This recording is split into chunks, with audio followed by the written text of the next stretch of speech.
Strider 2 is a high-octane action tromp with outdated visuals and quirks, but its unique presentation and its roller coaster of combat makes this one ride that's worth getting on.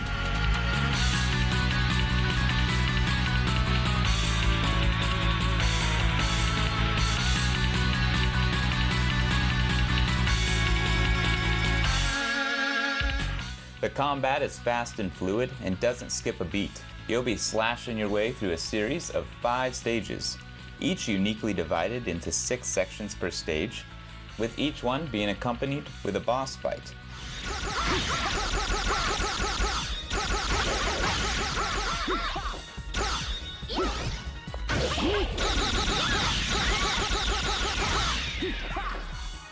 There's a number of power-ups littered throughout the stages, and Strider has a number of tricks up his sleeves as well.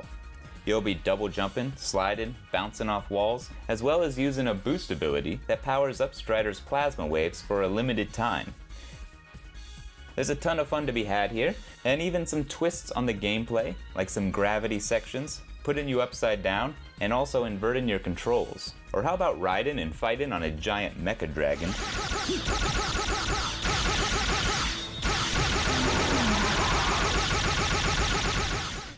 At the end of each stage, you're met with a sequence of cool comic-like panels, giving you bits and pieces of the general story.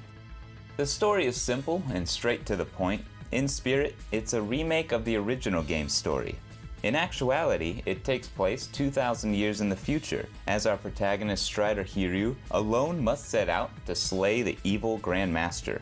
But these story beats don't really add up to a cohesive narrative. We know who we are, we know who we're up against, but we don't explore much else here. This does, however, allow you to play through the stages in any particular order, and the artwork is fantastic.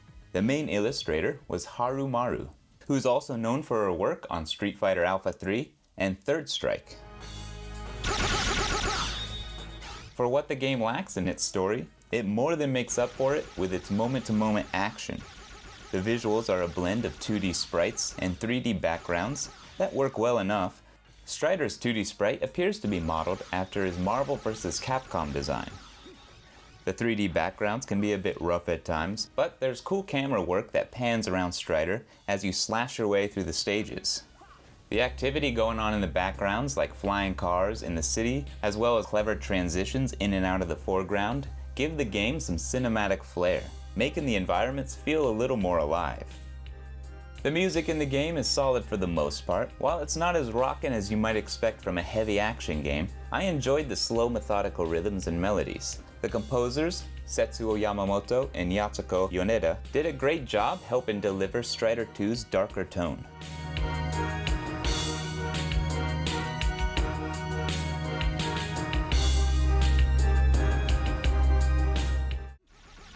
The game does suffer from some slowdown, unfortunately, especially if you're using your boost ability. Luckily, these instances are few and far between. I noticed them primarily when there was a lot happening on screen or during a couple particular boss battles. The controls are tight. I never once felt like I was not in control of Strider, despite occasionally putting myself in some bad situations. You get an unlimited number of lives, which makes things a little easy. Your death count, along with all the points you earn, only affect your Strider rank. Despite that, getting the higher ranks does seem to be quite challenging.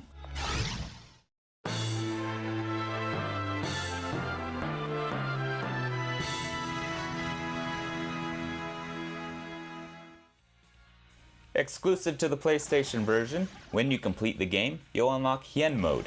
Playing as Strider Hien, progression becomes more linear as you lose the ability to select your stage, but his attacks net you greater damage, and his boomerangs can home in on the nearest enemy without any need for power-ups.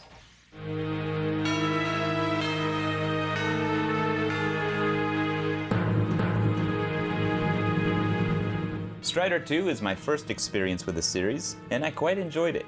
All in all, Strider 2's gameplay is a ton of fun, climbing walls, dodging obstacles and cutting down an endless supply of enemies with one of gaming's coolest robotic characters.